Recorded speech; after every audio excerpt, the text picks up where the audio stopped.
power on.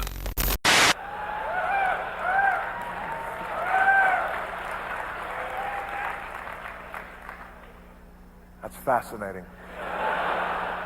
That's fascinating. Yeah, I might want to use that sometime, Bill. Well, thanks, Rock. And it really is an honor to have you here. Believe it or not, I'm a big fan of yours.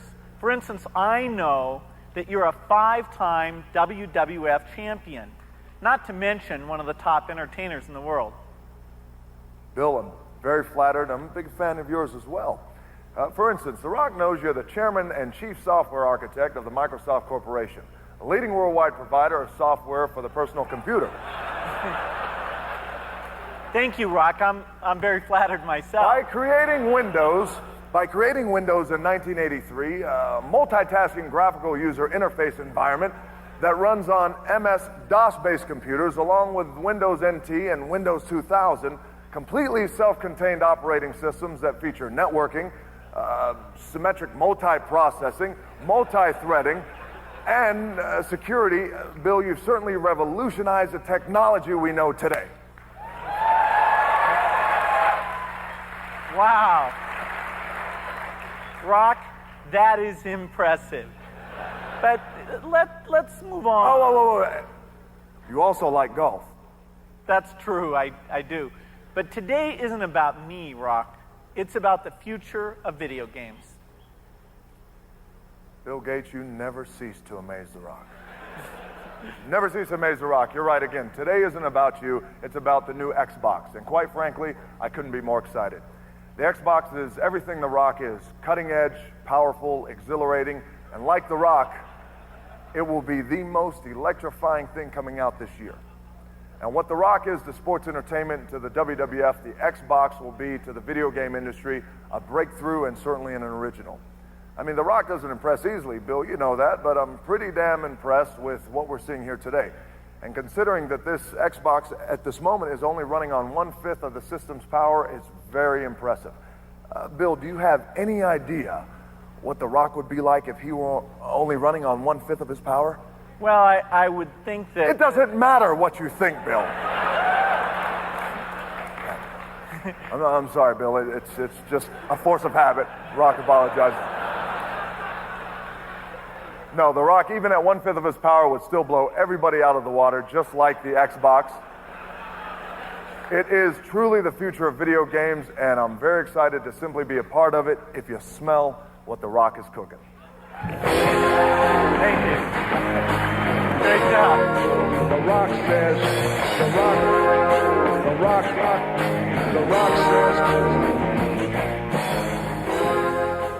Nice guy.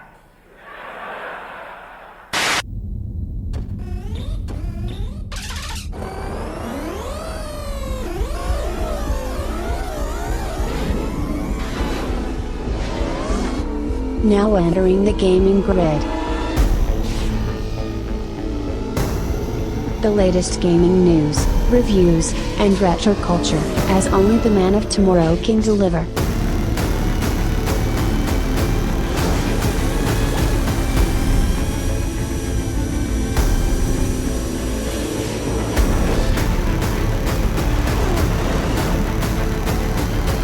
And here's your host, Brian Sovryn. You know, there's an incredible irony in that audio that was just played. Considering that I've basically seen, you know, as someone who's been a fan of The Rock here and there, I don't think I've ever seen the guy use like a Microsoft product ever. He's always sharing picture, you know, it's all from his iPhone, or he's sharing pictures of his MacBook or whatever. So for him to be playing so nice with Bill Gates. Anyway, that is a presentation that somewhat lives down in infamy, as it were. In fact, when this episode is going to get released, would really just be a matter of weeks away from the 20-year anniversary of when that announcement originally happened, which was in January of 2001.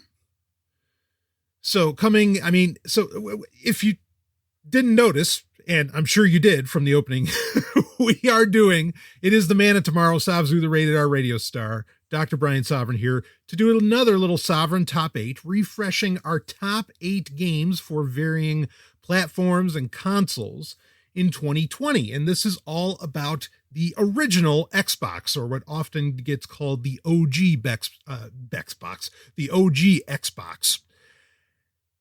This is a system. I mean, now, Xbox is absolutely, it's a gaming brand powerhouse. I mean, it is really filled in the slot, I would say, as the number 3 player, which is the slot that Sega held for many years. Or at least once you got out of the Genesis generation, that Sega really seemed to be playing, not just second fiddle, but third fiddle. And I feel like the Xbox has always been in the same category. While granted, the Xbox 360 would do much better for itself. There's so much we could talk about with the system. I don't know how often I've even really talked about the original Xbox on Sovryn Tech. So I think a little bit of history is in order, but it's such a weird animal, partly because it's a console that did not come out of Japan. And 95% of video game consoles came out of Japan. Even PC gaming itself, the master PC race, is a big deal in Japan, like many things are. Even though I think most people consider that to be more of an American market. PC gaming is a worldwide market. Nintendo is a worldwide market. Sony, the PlayStation, is a worldwide market. Xbox, not so much. And there are a few different reasons for that. And certainly with the first generation Xbox, that was definitely the strongest case could get made as far as that goes. Partly that has to do with games that one could call American-centric in attitude, which you'd think, I think a lot of people would think that would actually go over fairly well in Japan. But no, not actually. It's also coming out of, so you got to keep this in perspective. The Xbox, which was launched in 2001, actually, it'll be the 20th anniversary basically next year, I think in November when it launched in America. The rest of the world, it didn't come out until at least a few months to a year or so later in 2002. But my point is, the original Xbox, which I'll just call the Xbox from now on, any other Xbox, the Xbox One, we call the Xbone, Xbox 360, we call that an Xbox, the new thing. We won't talk about it. But the Xbox was part of the 6th generation of consoles. So the 6th generation included the PlayStation 2, which was the biggest system of that generation by leaps and bounds. Get this straight. The original Xbox, sorry, I said I was only going to call it the Xbox from now on. Here we go. The Xbox did 24 million units sold worldwide. The PlayStation 2 did 100 million, over 100 million. It was like that. That's not even, just look at those percentages. Okay. So the PlayStation 2, clear winner in that generation. But also in that generation were the GameCube, and ironically, the Sega Dreamcast was in that generation as well. And that's the Dreamcast, the relationship between the Dreamcast and the Xbox is an important one to bring up. So the Dreamcast, that launched in 1999. There was the big release date, 9/9/99, right? September 9th, 1999 is when it dropped. And then it was canceled, discontinued, not but 2 years later in 2001. A lot of titles that actually would get released on the Dreamcast, perhaps in other parts of the world, that were sequels, say, to popular Dreamcast titles, would actually end up becoming exclusives on the Xbox. Microsoft had a couple of really, really big deals that they made for the Xbox. One being is that they got a lot of exclusivity rights, again, for Sega titles to get released on the Xbox. Some of those will be on this top 8. Okay. Probably the biggest example one could think of would be like Shenmue 2, which was released on the Dreamcast, other parts of the world. But in America, no. In America, it was only released on the Xbox, and it's a tremendous fucking game. It could easily sit on this top 8. So they were able to take advantage of basically the Dreamcast's overflow from when it was discontinued, creating a lot of really, really solid Xbox exclusive titles. Then there was also Microsoft's perhaps their biggest coup. No, not Halo, even though we'll talk about that, was buying the game studio Rare, which, basically brought in a lot of games really from the Nintendo 64. In fact, you'd get a remake of if you listen to our Nintendo 64 Sovereign Top 8, one of the games on there was Conker's Bad Fur Day, one of the greatest games ever made. You got a remake of that and an expansion, even though, there's some people who have some issues with it because it was actually a little ironically on the Xbox, which I think a lot of people feel is more of an extreme system. Well, more extreme as in, more adult, right? As to where everybody, thinks that for whatever reason, they think Nintendo systems are kiddie systems. No, I mean, they do serve a younger demographic very well, but then it's not a zero-sum game, no pun intended.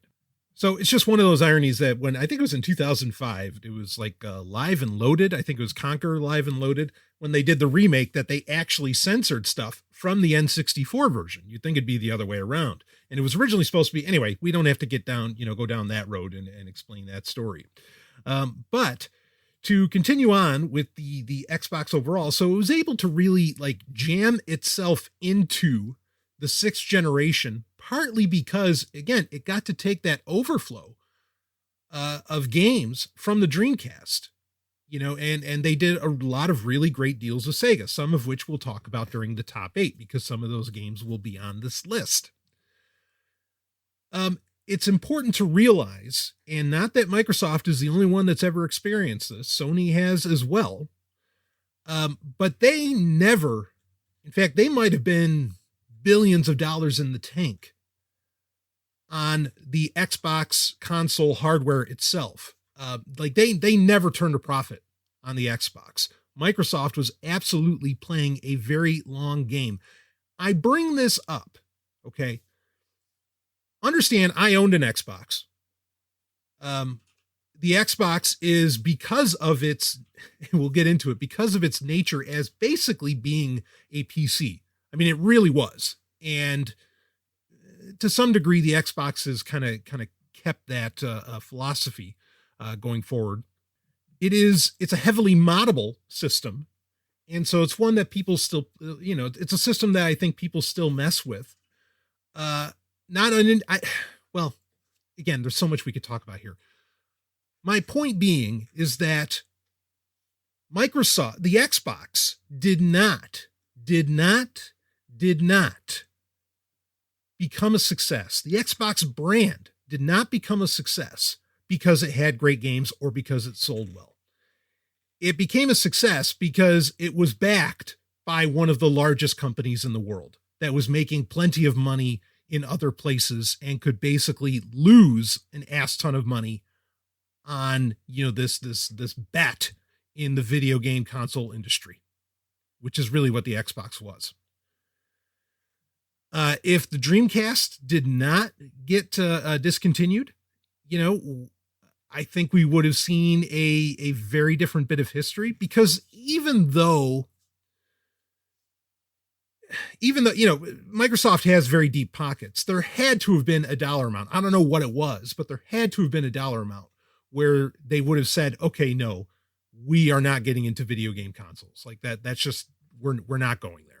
The Xbox, it was a nice idea, but we just lost too much money. I don't know what that dollar amount was or would have been, but there had to be one.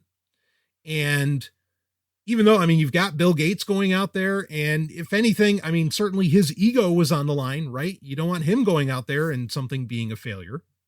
But this is ultimately a system that did not succeed on its own merits.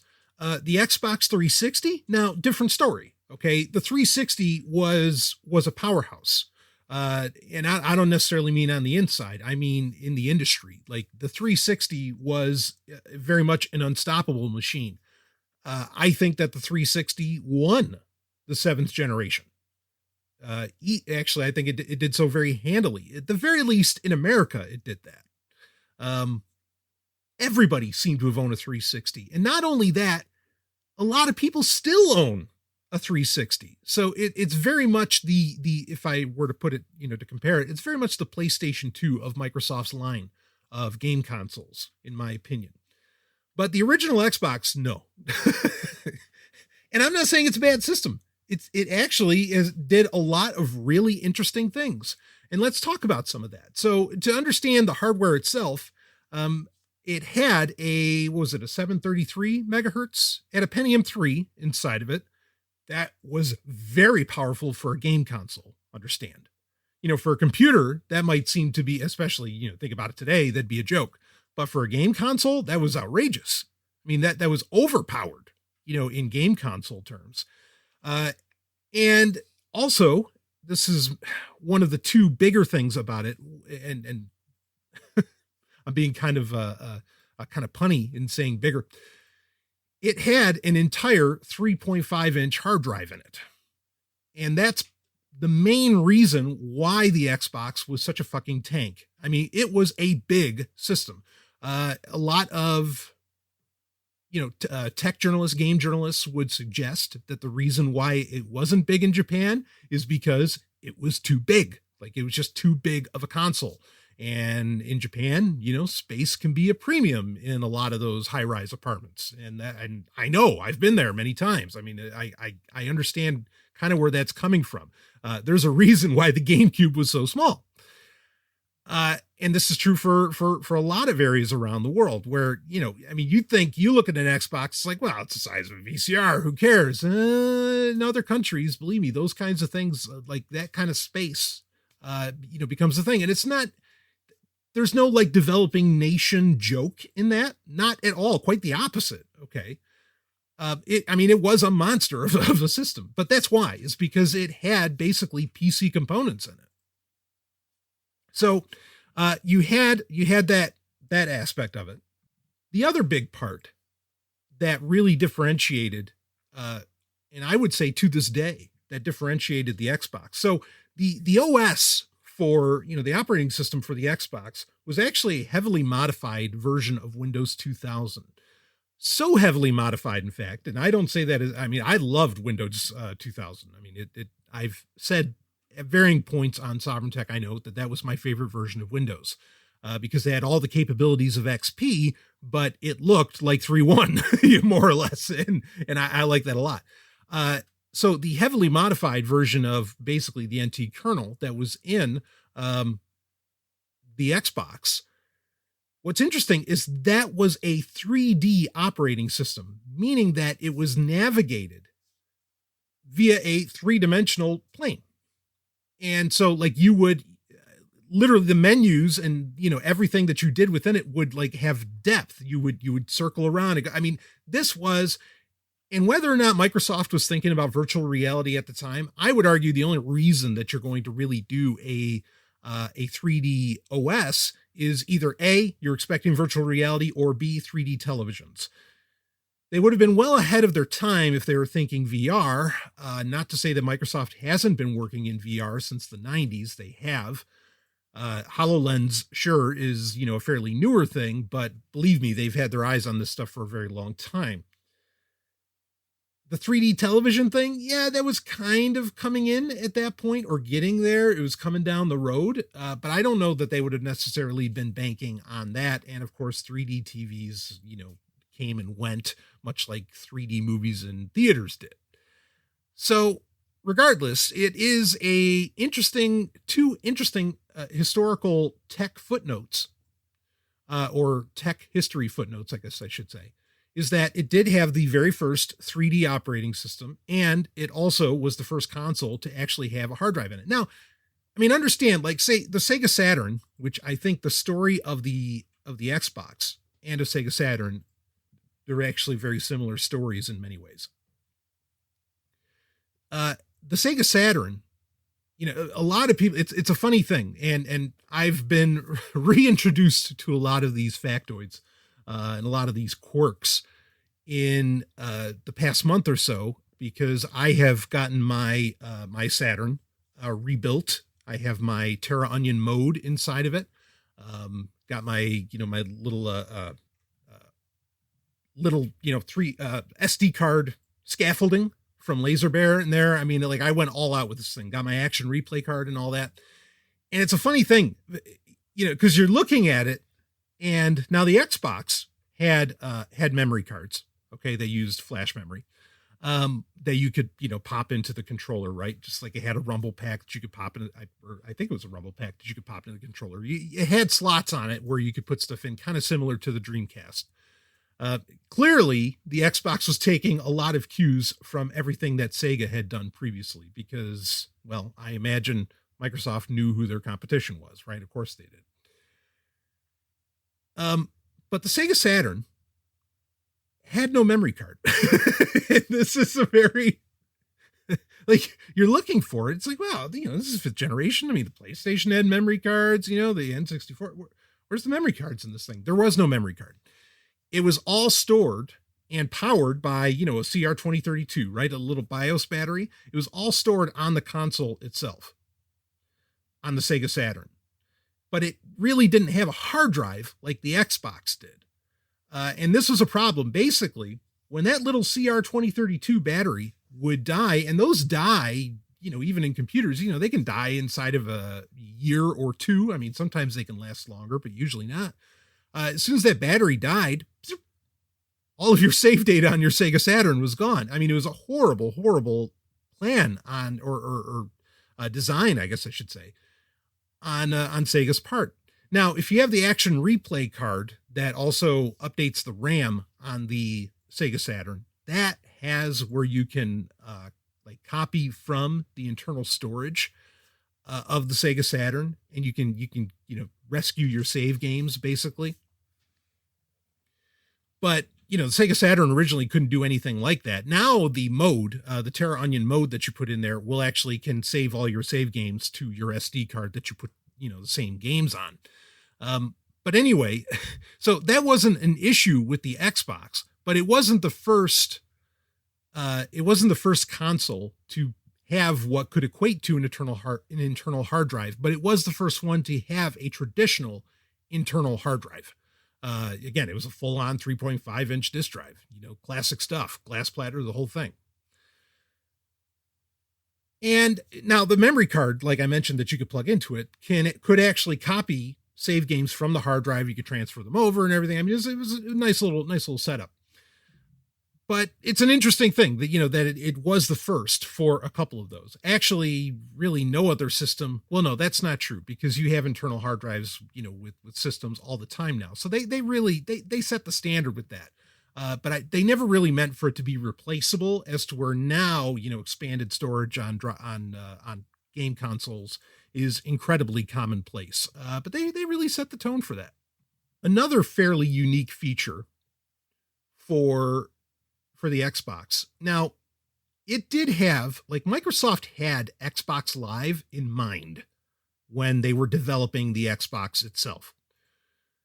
This is, having the Ethernet port built into it, and thinking about online being a central part of the experience was really, really key to the Xbox. It wasn't the first one really to do that, but to have that technology built in, right?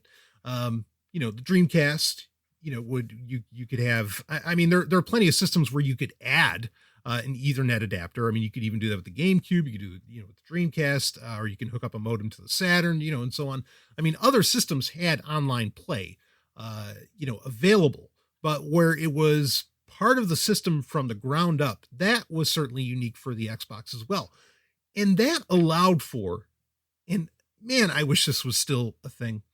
Like I said, in many ways, Microsoft, thought about the Xbox almost like it was a PC, like it was a gaming PC, right down to the fact that you could do LAN parties with your Xbox.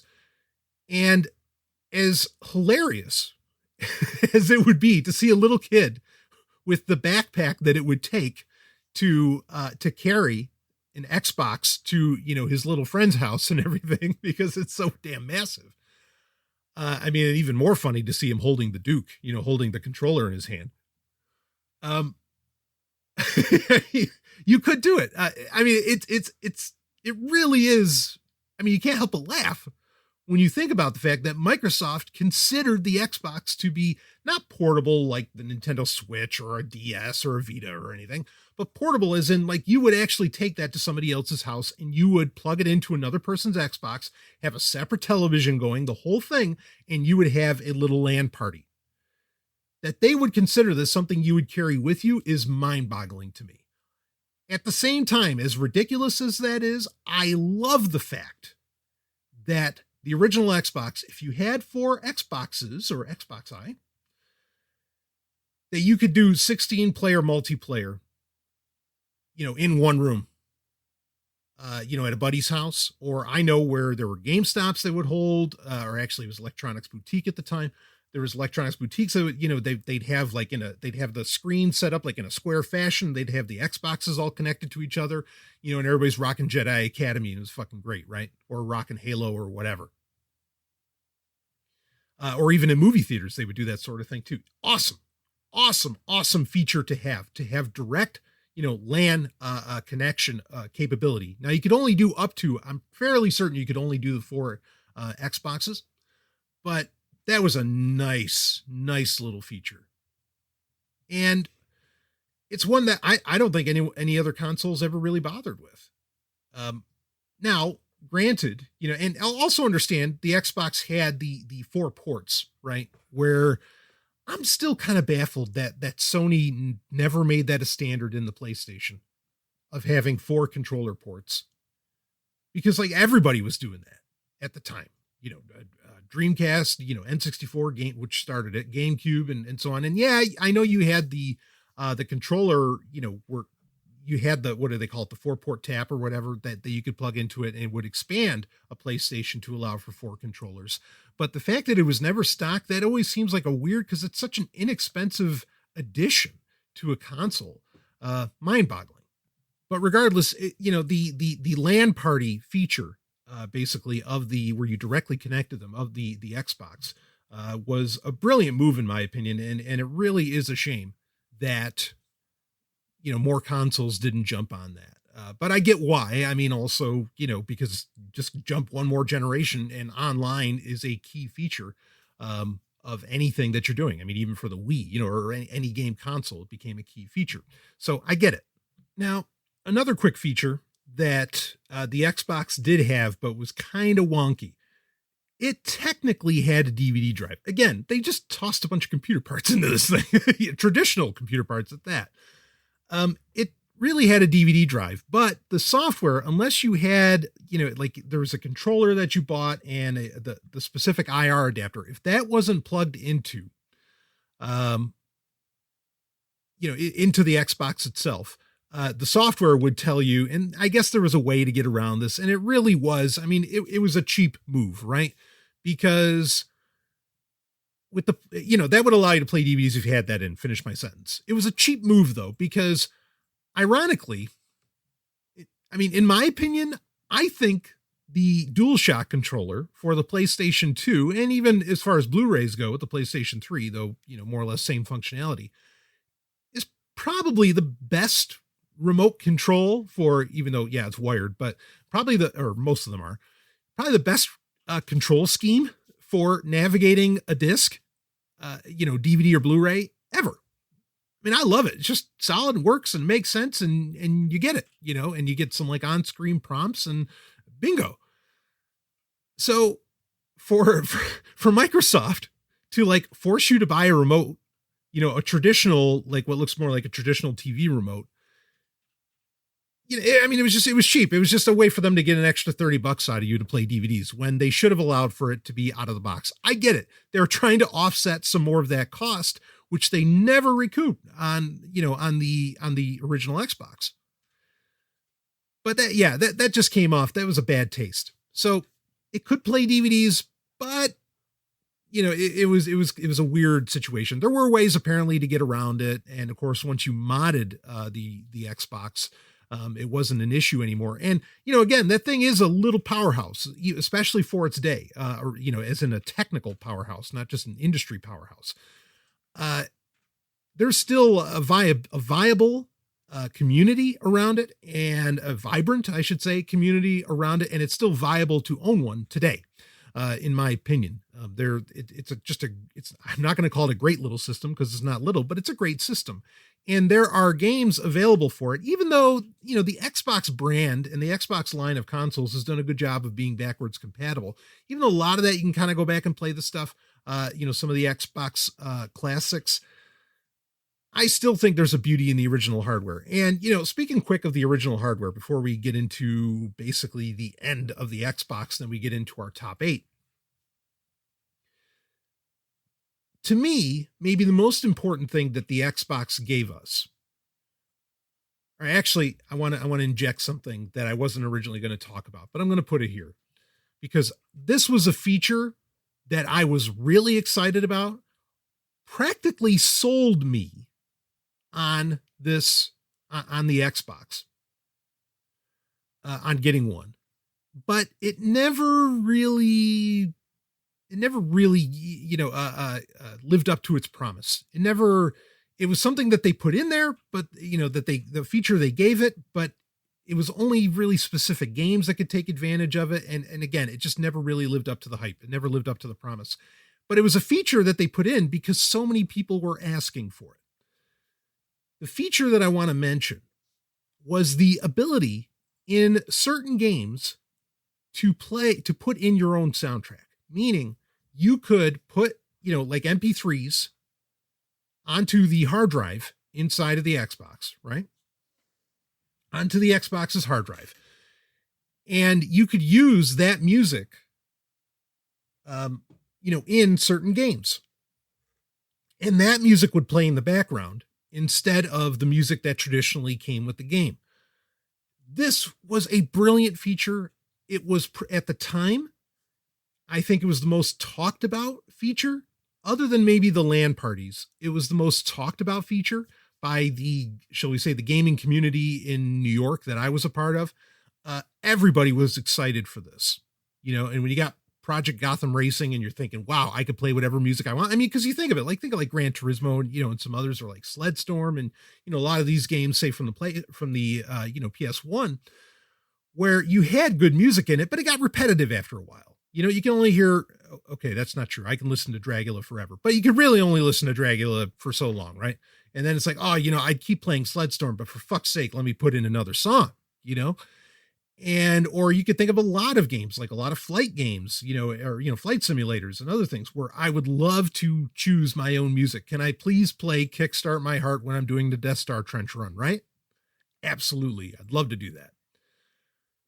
And Microsoft, was touting this feature. Thing is, and I don't know where the fault lies. I'm going to guess with developers. But it's just something that certain games allowed for it, but it's not something that a lot of people really, took off and ran with, unfortunately.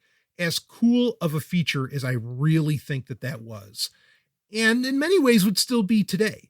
Now, it's easy enough, and maybe this is the argument that people would bring up. It's easy enough to turn off the music in the game, right?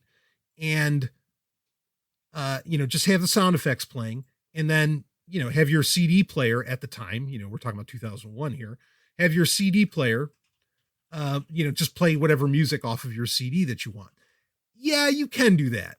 But then if you want it to like go in time with what you're doing in the music and make sense of the menus and all this other stuff, that doesn't exactly work. Another part, and I think this might be part of what killed it as well, is that you have licensing deals that get made with record companies that often will like side fund a game. For example, like the music that appears in Madden games every year.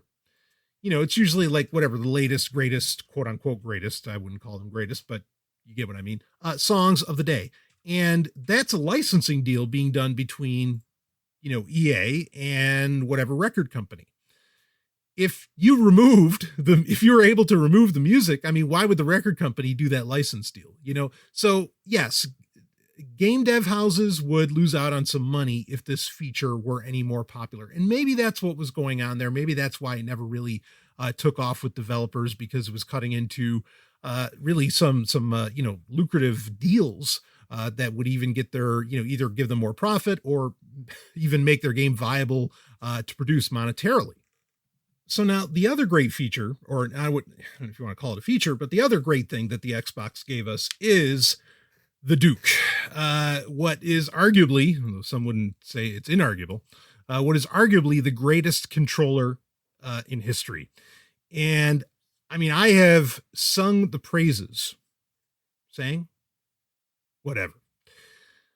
I have performed the praises of what used to be called the bread box for many years on Sovryn Tech, because it was a controller that felt good in my hands, because, I have ridiculously sized hands. I wear double XL gloves, you understand? And that means I need big controllers.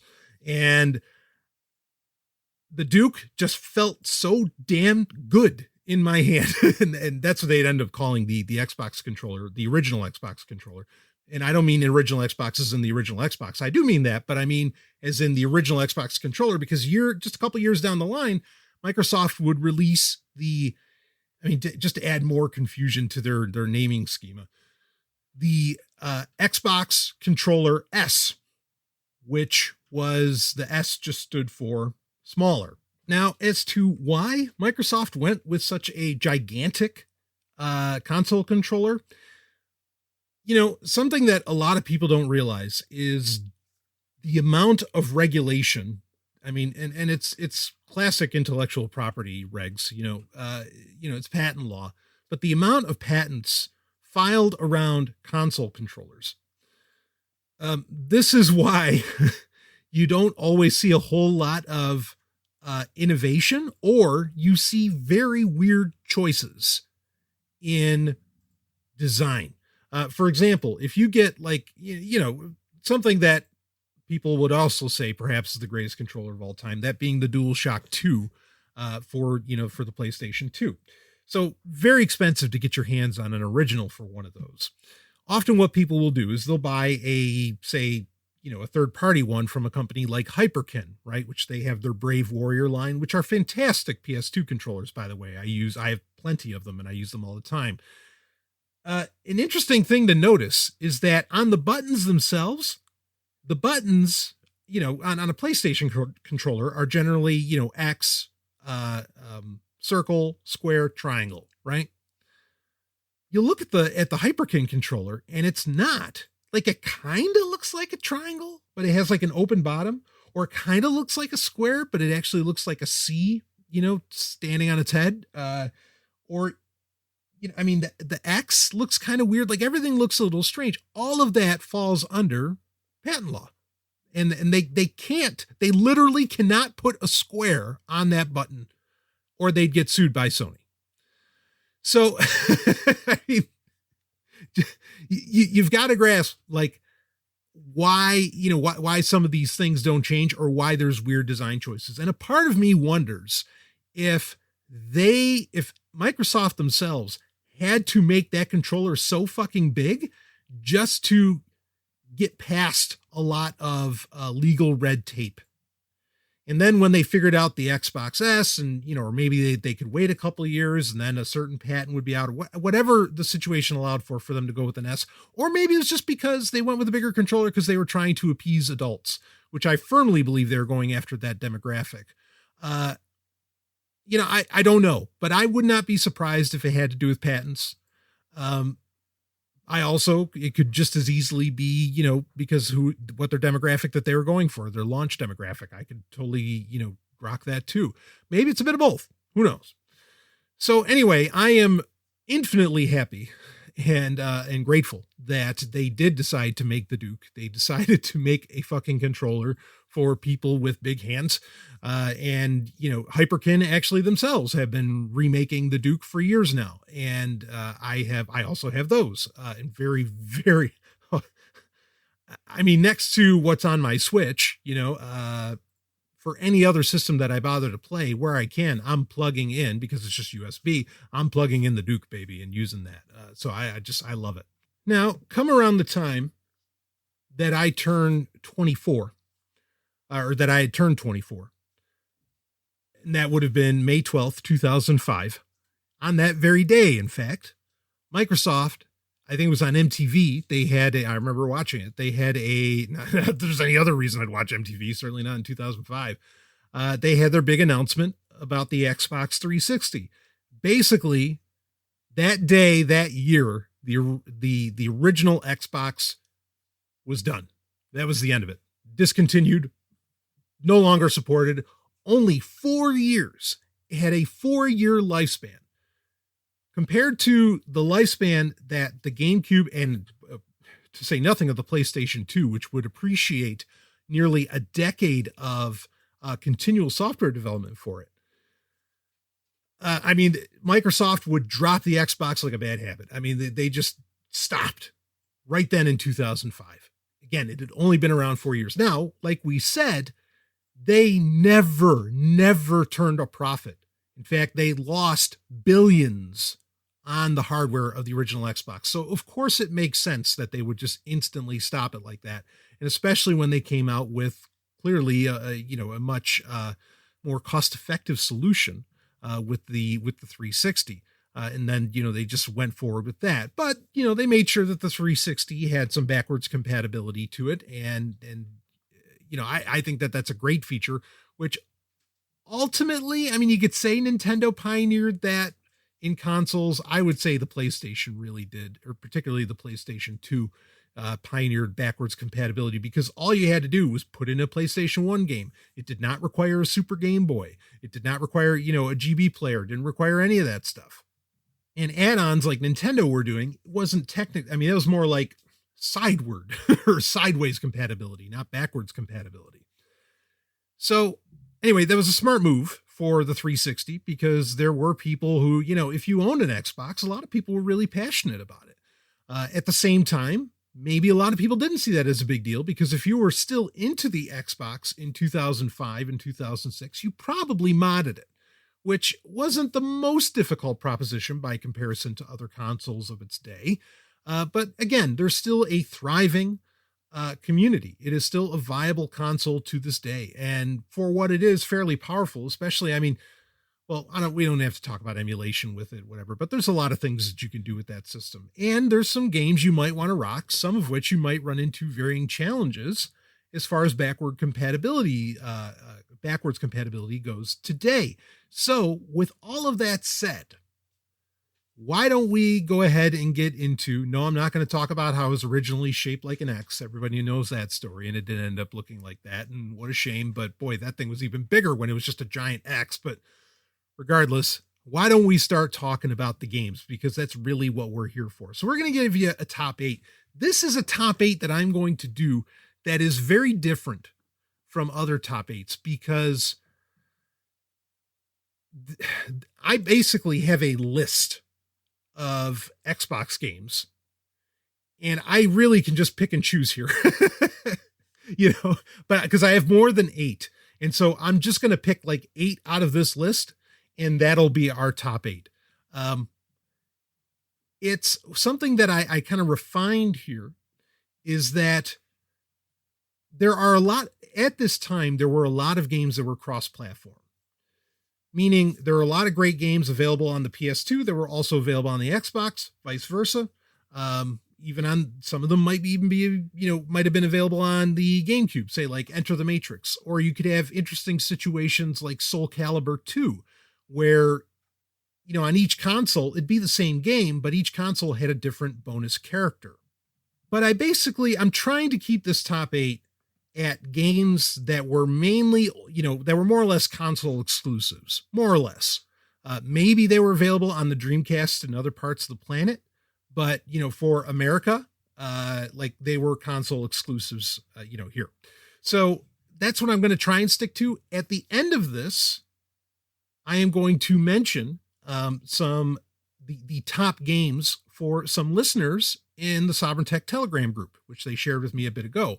And that'll give me the opportunity to take a couple off of my list that I can just mention, that I can mention because for them, it was their top game. So I will do that also. But why don't we go ahead and start breaking into it? And the biggest one, and this actually, I talked about this game quite a bit I think I did the Sovryn top 8 Android games for 2020. And I talked about how this was sort of an iOS exclusive. Well, when it originally came out, it was an Xbox exclusive, would eventually get a special edition that would put it out on PC and some other platforms. But the experience playing it on the Xbox back in the day was second to none. And it was one of the later games in the Xbox's life. Certainly one of the games that I think many people actually ended up playing on the Xbox 360 more so than they played on their original Xbox, because it would end up coming out in 2005. And that game is Jade Empire. I'm not going to rehash a lot what I've said about this game, other than this game, if you're looking to reach adults, this game is adult, very adult. I mean, there are, and there's great relationship stories within it. In fact, very non-traditional relationship stories within it. You can go on YouTube and find a lot of that stuff to, just to see it happen. I mean, it was doing a lot of Witcher 3 shit before, Witcher was barely even a thing. It's similar, and I mean, it's made by BioWare. It's very similar to Knights of the Old Republic in that you have, but it's all set in, in an ancient Asian setting. Okay. But it's similar to Knights of the Old Republic, where you can choose to be, it's role playing, and you can choose whether or not to be, good or evil. And you have a lot of options in how you want the story to go. It's just a brilliant, brilliant game. Great fighting mechanics. I would argue the storyline might not be as shocking or as interesting and in depth as what would be done with Knights of the Old Republic. But that doesn't mean that I still feel like that Jade Empire was a perfected product of what was done with the Knights of the Old Republic series for Star Wars. Again, same developers. And they learned from that. Even though Knights of the Old Republic, both games I think are tremendous. Jade Empire, really, I'm not going to complain about anything in Knights of the Old Republic is my point, but there is a certain pacing and fluidity of motion that Jade Empire has that aspects of Knights of the Old Republic does not. And I think they learned their lesson, and really, I think Jade Empire is a perfect game. I'm so glad that it is, it's available as a special edition. You can even get it on GOG today. Just a brilliant, brilliant game, and probably the game that I would put at number one for the Xbox. There's one game that might match it, but we'll get to that one. Let's go to number 2. I was going to do Knights of the Old Republic because for a lot of people, that's where they first experienced Knights of the Old Republic and the story of Darth Revan, would have been on the Xbox. Because that's a game that, while yes, would get great play on PC, would never see the PlayStation 2 or the GameCube. This is the place that the masses really got to experience that game. And that's true for actually a lot of Star Wars games. In fact, something that could have made this top 8 was there is a special edition of Star Wars Starfighter, where you're going around in the N1, right? The Naboo Starfighter. That still has never been released on any other system. You can play Starfighter on PC. There's other consoles you can play it on, but that special edition version, which was well done on the Xbox, is only playable there.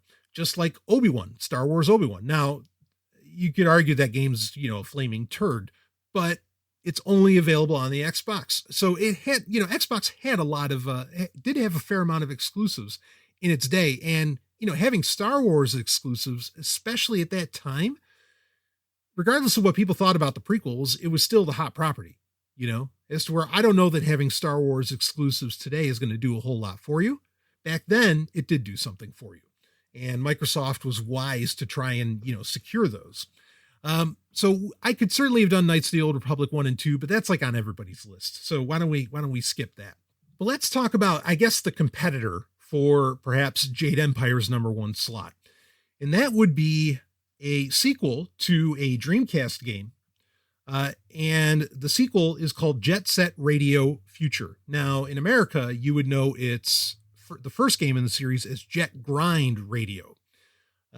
Why the name change, I have no idea, but they went with the proper naming for the Xbox exclusive, that being Jet Set Radio Future. If you know Jet Grind Radio, or Jet Set Radio, if you want to call it that, if you know what that game's all about, the cell shading, the roller skating, the tagging, meaning, the spray painting and all that, the score. It's a unique looking game, lots of fun, very, not just unique looking, but very unique mechanics with the roller skating. I love the fuck out of this game, out of that whole series. It is another absolute mind boggler as to why Sega has not picked up and ran with this. I know why they've had issues with re-releasing these games, and that comes down to, like we talked about earlier, the licensing of music. It's an expensive proposition to re-release some of these games. But this is, if I had a top 100 games of all time, both Jet Set Radio Future and Jet Grind Radio would show up in that top 100. And that's for all consoles, all games, all times. They'd both be in there. It improved on everything that was done in Jet Grind Radio. It's cool. It's got the unique mechanics, and the look wouldn't be as unique. There would be some that would come in and try to copy it, like 13 and some others by that time. But when that came out in 2002, practically a launch title, that definitely got a lot of people interested. And it certainly got me interested as well. And it was something that I put many, many, many hours on my Xbox. Moving on, let's go to a number 3. Number 3 is, Jet Set Radio Future. I don't think anybody would be too surprised to have that on the list. Jade Empire. I don't know how many people would mention that. This is one that I think a lot of people, unfortunately, have forgotten about. But it's a brilliant game, and it's a brilliant game for a couple of reasons, but amazing in that it was at a time that games based upon movie licenses were generally considered a bad idea. Or, gamers were never really excited for this sort of thing, because just like movies based on games were considered to be largely bad, minus say Mortal Kombat. I'm not saying I agree with that statement, but that's, the popular sentiment. Games based on movies were considered to be the same problem, where often enough they'd be, just a shit show. This was not the case with the Chronicles of Riddick: Escape from Butcher Bay.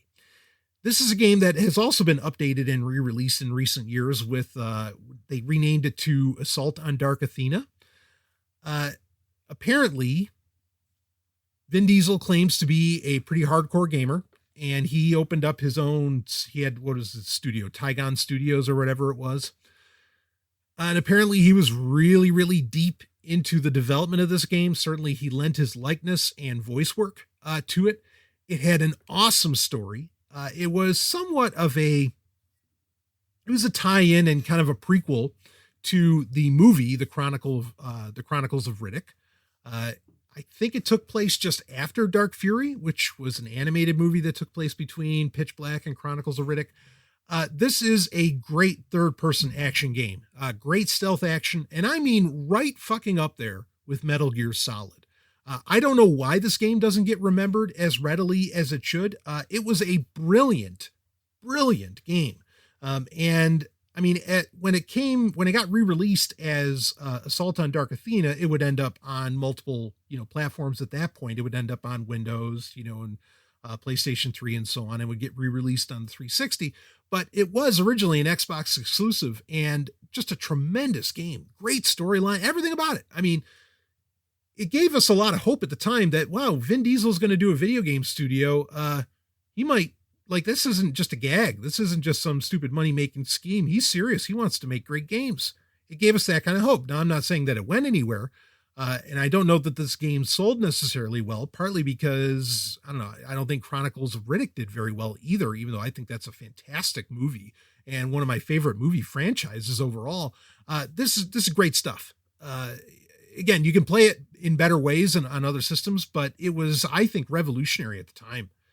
because it was genuinely and there are even references of things that happen in Dark Fury, or not Dark Fury, in Escape from Butcher Bay. There are references to Escape from Butcher Bay in Chronicles of Riddick. I mean, it had great tie-in. There were a lot of connecting tissue, that we'll call it that, within that whole series. And you don't always get that with video games. Sometimes the video games are really just an afterthought. But between this and Enter the Matrix, I felt like we had a couple of really great movie video games, which again were exceptionally rare at the time. So that's at my number 3.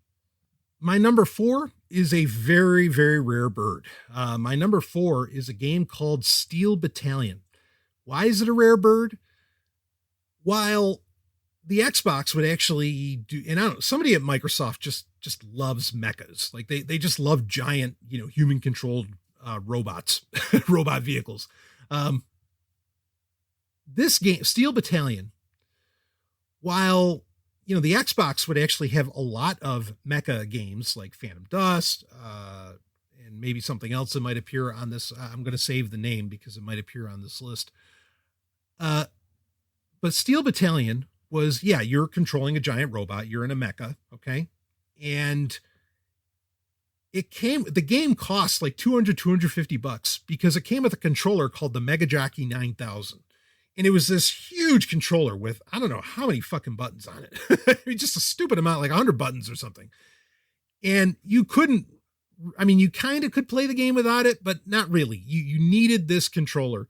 But the game was so expensive because it came with this custom controller that was made for the game.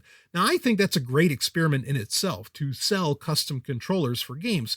The Dreamcast would kind of toy with that idea.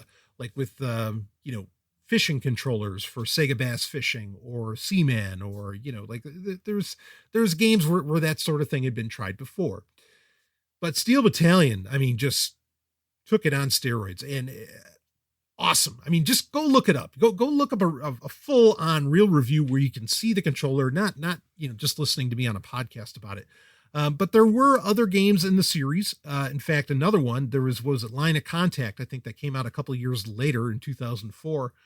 That also used that same controller. So at least you didn't have to buy the controller again. That's nice. But really, really, it immerses you. When you get a look at that controller, you can just see it, how that game really immersed you in some great mecha action. And I love getting into mech and going to town. I always have a great time with it. Like something I've been playing on my Saturn a lot was Mech Warrior 2. Fantastic. even in that really weird, low end polygons, just fucking awesome. Going on to number 5, Panzer Dragoon Orta. My love of the Panzer Dragoon series is well known. Half the reason that I have that Sega Saturn sitting, that modded Sega Saturn to my right, was to play one of the hardest games to emulate because they've long lost the source code, and I've been dying for a remake. We might get one someday, but who the hell knows? That being, Panzer Dragoon 3 or Saga. Now, Panzer Dragoon Orta I don't feel like it included as much of the RPG elements that made Panzer Dragoon Saga so great, but it kind of got it right, and it played a lot more like Panzer Dragoon 2. And it actually, if you unlock, there was tons of unlockables in this game. One of the things I love about Orta is that it has an entire encyclopedia in it about the world of Panzer, which I just soaked up. I thought that was so cool. And it also had a complete version of the original Panzer Dragoon that you could unlock within it, which I thought was just a great bonus, because even then, when that came out, which I think it came out in Japan in like 2002, came out in America in 2003. It wasn't the easiest thing to get your hands on a Saturn at the time, let alone, games for it, even though the Saturn wasn't, even 10 years old really at that point. Still, it was a challenge. And so, that was very enticing for me. This is reason enough, really, I think, to own a classic, to own a classic Xbox, because yeah, I mean, it's just one of those great on rails experiences that seem kind of rare. And I don't know why they're so rare, because like Nintendo, for some, maybe, you know what, it's just rare in America because it's bigger over there. Like you have the Sin and Punishment series in Japan, which is massive, even though we finally got those games in America a few years ago. There's plenty of series out there that are into the on-rail shooters. But it's rare that we get them here. And kudos to, again, this is one of those places where the Xbox really took advantage of games that I think were clearly meant for the Dreamcast. But because that was discontinued, they went for the Xbox and it was a win. So nice inclusion there. That's at our number 5. Let's go to number 6. Number 6, I am going to put a Star Wars game in here. And I know it's a game that's available on other platforms, especially now. In fact, it's been re-released even for the Switch as well as the PlayStation. It's available out there on various eShops and has been re-released and available and heavily modded on PC for many, many years. Going on almost 20 years now. And that is Jedi Academy. Jedi Academy, I originally played this on the Xbox, and when, it's more of, it gives you similar options to Knights of the Old Republic where you can choose to be good or evil. I've talked about this game over and over again, so I don't want to spend a ton of time on it. But unlike Knights of the Old Republic, which is more of an RPG, this had a more first-person shooter. It was really, it played better as a third person, but it was more of a first-person shooter styling. And so it was faster paced, but I still think it had a killer story. You had Kyle Katarn in it, of course, because technically it was part of the Dark Forces series. Luke Skywalker's in it. Everybody you want is there. And you have so many options to customize your lightsaber, and you could use the double-bladed lightsaber. You could do the dual wielding of lightsabers, or do the classic single wield, whatever. And just the storyline options with it were fantastic. And spoiler here, I'm going to give it away. When you could do the ending where the character that you're playing, you basically kill your best friend and you end up on the bridge of a Star Destroyer controlling it. And like, you're in charge of the new Empire. Damn Skippy, baby. Like those are story options that, the grapefruits you had to have to put that in a game. Yes, Disney would never have the balls to do that kind of thing. And what a shame today. But it was awesome at the time. Fortunately, you can still play it today on many a platform. But it was an awesome experience on the Xbox. It really, really worked. And I think that while, with first-person shooters, nothing's ever going to beat the keyboard and mouse. Because the game ultimately was best played in a more third-person perspective, the Duke did just fine as your control option for playing that game. Again, even though it was more of a first-person shooter, in the abstract. So awesome game. You can't go wrong with that. Again, I could have put Knights of the Old Republic on here, but I'm going to go with Jedi Academy. Again, a game where that's where I think a lot of people really cut their teeth on that franchise. And that was weird because like they were releasing its predecessor, that being Jedi Knight 2. That was on other platforms. Like I think that was on PlayStation and GameCube. But then none of them got Jedi Academy. And I know people want to argue which one's better, but I think Jedi Academy is the best in that series. That's just my personal opinion. So, and only on Xbox, as they say. Well, not really. It was on PC, but you know what I mean. So there's our number 6. Let's go to number 7. Number 7, I'm going to give to, this is a game that probably most people would not put on their list. And they don't put it on their list, I think, out of fear. And not to say I don't respect and understand where they're coming from, but understand how old I was, as Jewish as I am, the red-blooded American male that I think I saw myself as at the time. And I'm not proud of it. Dead or Alive Xtreme Volleyball.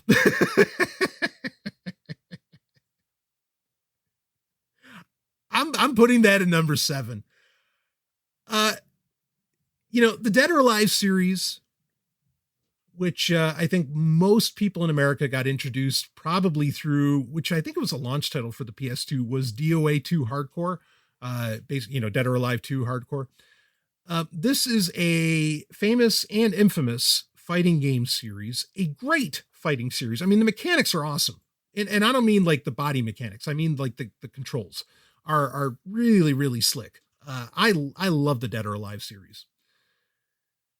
Now, it's known for the fact that the females in the game are a little lifelike. Maybe not like, lifelike, but let's just say in the game, gravity takes its effect. Okay. There are breasts bouncing. Everybody's kind of scantily clad. I mean, it's a game series very much well known for this, right? Dead or Alive Xtreme Volleyball basically took that formula, of the Dead or Alive characters, took all the gals from it, and they said, all right, let's just toss it in, even more scantily clad, even more bouncing, and let's toss it into a volleyball game. And you know what? Get past the accusations of sexism within the game, and that's a damn fine volleyball game. Better than Beach Spikers, which was that was a Sega property, right? That ended up on the GameCube. I think that was Sega. I think it's a fun game, and it really brought in, it's very Japanese, like without question, it's very Japanese, but I think it tested the waters far more. Basically what I'm going to say to you is that you would have never gotten Final Fantasy X2 if you didn't get Dead or Alive Volleyball. Because like the whole thing about, like dressing the gals and having all these like customization options and all this other stuff really hit American shores with this game. How this ended up on the Xbox, I don't know. I think the only reason is that Microsoft, again, going for that adult demographic, was willing to take the risk on it and was not skittish like Nintendo or Sony. And they went with it and they released it. Now, it didn't do good money. American sensibilities didn't go for it. There have been sequels for the Dead or Alive Xtreme Volleyball series. Hell, you can play the third one on the Switch. You can only buy it in the Japanese eShop, but you can play it there. Again, they basically, the developers decided, well, there's no real money to put this into America. Good or bad thing, whatever you want to call it. I think this was an incredibly risky game. I think that, maybe and it's unfair to go after this game as being like, this is the game that introduced, bouncing tits in America in video games. Ready to Rumble Boxing was doing it well before this was. Okay. We could talk about Darkstalkers, and characters, Morgana and, whatever. Give me a break. Okay. But it is a game that when you allow yourself to have fun with it, it's a genuinely fun game. And there's a reason they still make more of them. And it's not just because of the gals. In fact, I'd love so like the PlayStation 2, you did have Outlaw Volleyball, which I think took some cues from Dead or Alive Xtreme Volleyball. But volleyball is one of those games that actually works really well, or one of those sports that works really well as a video game. But it's also one where it's rarely done, kind of like dodgeball, right? You have great, super dodgeball, you have great dodgeball games, but they're few. And I'd love like a Beach Spikers 2 or 3. I don't know why we haven't gotten that, because those are really slick games and great multiplayer, especially if you got 4 people lined up with you. You're in for a time. Now, me at that age, at that time, did I enjoy, the scantily clad gals and all that other stuff? Yeah, sure.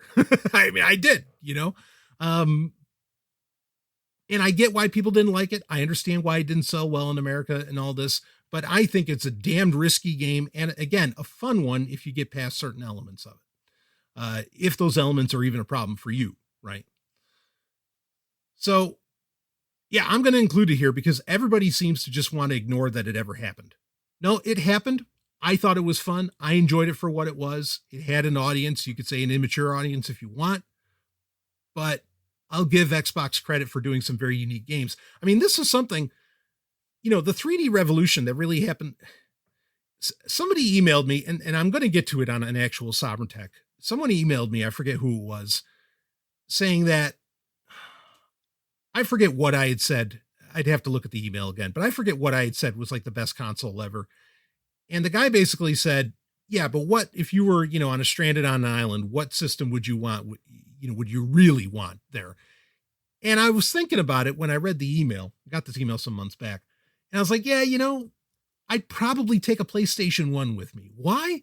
Because while it may not have like the greatest games in history, it has the weirdest fucking games that you could just play forever and that are very unique and have never really been tried again. And I always respect that with a system. I get tired of like the tried and true, how many Maddens a year are you going to get? We're going to get 2 or 3 of them now. I mean, it gets nuts, when things get formulaic. Like Assassin's Creed was cool for about 2 or 3 games, and then it just went downhill. I love it when there's experimentation, and there's a lot of that in the indie scene, or there's a bit of that in the indie scene, but Sony was really backing these wild ideas back in the 90s. And I feel like Microsoft in many ways was doing somewhat similar with the Xbox. And it's just a shame we don't have anybody really willing to take that risk and not just let an indie developer like have all the risk be on them, but maybe fund some of that risk and see what happens. So anyway, there you go. There's our number. Is that our number 7? Yeah. Our number 7 is Dead or Alive Xtreme Volleyball. I mean, the Xbox also had Dead or Alive 3, which was tremendous. Great fighting game. But let's go to our number 8. Man, I was going to, I said earlier that there might be another mech game on here. I was going to go with Mecha Assault 2 Lone Wolf. That was, boy, if there was ever vindication for Xbox Live, that was it. I could go with that. I could go with Ninja Gaiden, which included, Ryu Hayabusa, who of course is a Dead or Alive character. That was really slick stuff. I mean, there's so many games that I could choose from, but I'm going to go with, all right, fine. I'll talk about it. Let's talk about Halo, shall we? I'll include that. I don't think you can really have a conversation about the Xbox without talking about Halo. Halo was, in fact, the Xbox was often jokingly called the Halo box because basically a lot of people felt the only reason you owned, the Xbox was for Halo. That's not an unjustified reputation. It was a revolutionary game. It was a fantastic game. It still plays like an awesome game. When you play the anniversary edition of the first Halo, it is, I mean, some of those maps and, you're driving around on the Warthog and everything. I mean, that was team action, individual action, unlike just about certainly any game on a console, but yeah, it had a magic. I'll put it that way. I mean, it was awesome in its day. Halo 2 bumped it all up to a whole other level. Both of those games. I mean, Microsoft just, they won with Halo. I mean, to this day, I don't think Sony really has, I mean, you could talk about Uncharted. I think Sony has a reputation of being the console of Final Fantasy, but they would lose those exclusives eventually, more or less. I mean, the remake for 7 is a different story. Even though I guarantee you once the remake of Final Fantasy 7 plays out its course, it'll end up on other consoles. To this day, I don't think Sony really has a character that you think of that belongs to Sony. I mean, yeah, Jack and Daxter, or there's some that I think you could try to imagine, but not really. Crash Bandicoot's everywhere now. He's not a Sony character.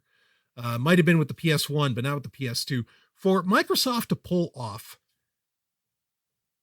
getting a character, even though all these games are on PC now, but getting a character that was, that was their mascot, and that being Master Chief, that is one of the most remarkable feats in video game history ever. To pull that off in the 6th generation of consoles, to get your mascot, unheard of. I mean, that says everything you need to know about the Halo games, frankly, in my opinion. But these games, I mean, even the first Halo is still infinitely replayable in multiplayer, especially. The storyline was great. Everything just felt right from the training scenario onward. Music was tremendous. The multimedia experience that they went with by, publishing the books with Fall of Reach and all this other stuff. One day we're going to get a Halo movie, and I imagine that's going to be some big shit. It's just, it's one of the great success stories. Again, it didn't make it a profitable venture for Microsoft ultimately around the hardware, but it certainly gave Microsoft exactly what they needed. They needed a Mario, and they got one. Without Halo, there'd be no Xbox brand. Just wouldn't exist. So it's got to be on the list. So there's our top 8. I'm going to mention a couple other games quick, but just to recover or, go over our top 8. Number 1, Jade Empire. Number 2, Jet Set Radio Future. Number 3, Chronicles of Riddick, Escape from Butcher Bay. Number 4, Steel Battalion. Number 5, Panzer, Dragoon, Orta. Number 6, Jedi Academy. Number 7, of course, we Dead or Alive, Xtreme Volleyball. And then number 8 is Halo. I mean, there are so many games that I could mention. But some of them, would end up also getting kind of re-releases elsewhere. Like Outrun 2 from Sega was awesome on Xbox. But, a couple years later, Sega would re-release it basically expand it and re-release it on the PlayStation 2 as Outrun 2, was it 2000? Or no, not, they just called it Outrun 2006 Coast to Coast. Awesome game. You have Tron 2.0 Killer App. That was basically Tron 2.0 from PC getting released on the Xbox. That was a nice expansion, really cool. The Project Gotham Racing games. I mean, I think I mentioned Phantom Dust earlier. We talked about Conquer. I mean, Shenmue 2 we mentioned. There are a lot of games that I could have brought up that would easily fit on this list. But something I want to get to. So I actually got from members in the Telegram group, got a couple of interesting mentions. And I asked, I was like, okay, give me your top games for these systems. And Rob, of course, my man from TIE Fighter Renegades, he gave his number 1, which was Crimson Skies. And so Crimson Skies High Road to Revenge was a specific release for the Xbox. This was an awesome, you're like in this air pirate group. It takes place in the 1930s. And you're flying around in prop job airplanes, and doing the battles. Awesome flight simulator. Great story. It's got everything. Great customization, like of your planes and everything. I mean, just a really, really cool game. If Rob didn't mention it, it would have been in my top 8. It was definitely one of the bigger releases for the system. I really loved it. He also mentioned Burnout 3, which was also released on other systems, but that's a tremendous, in fact, or no, it's Burnout Paradise, I think, that they've re-released recently, but Burnout 3, that whole series is cool, but Burnout 3, definitely one of the best racers you can get your hands on. Got another listener here who said, maybe the Warriors they mentioned for the original Xbox. That was also on PlayStation 2. That was based on the movie, but another case where you had, a game based on a movie, in this case, actually doing an interesting retelling of a movie and not just a tie-in, kind of like Butcher Bay or Enter the Matrix were, that worked. And I agree. I think it's a great game. That's a very nice touch, and a great game to add into the mix here. So I will include those as bonus picks at the bottom of the top 8, but that's our top 8 for the original Xbox. Again, a system that I think is, there is, I mentioned magic earlier. There's a certain magic to playing on original hardware, even if it's modified hardware. Having an OG Xbox laying around, it has a look. I got to tell you, it has a look on your shelf or on your desk. And some of these games are really, really worth playing on there. Granted, Xbox emulation has been, they've gotten it to a pretty good point. So it's not like you need an original Xbox to be able to do it. But, there's certainly arguments for having the original hardware and rocking it. But a great system. I consider it to be third place in the 6th generation. I think the Dreamcast stands above it. I think the GameCube stands above it. And I think objectively the PlayStation 2 stands above it. Again, not a big deal outside of the US, but, and it was a total loss leader. But now, you know, the Xbox brand is a thing. Even if I'm not going to get into a whole side subject around, you know, the future of the Xbox or the present of the Xbox, but while the Xbox 360 did really well, a part of me very much feels like they haven't matched that success in any recent iterations. That's my opinion. And, you know, we have to wait and see with the newest version, with the newest Xbox. But yeah, you know, if you want to have a good time, take a look at some of the classics from the OG days of the Xbox brand. And I think you're in for a really good time. Anyway, that'll be it for this special, this Sovryn Top 8 little gaming grid special. And I will see all of you on the other side. Game over.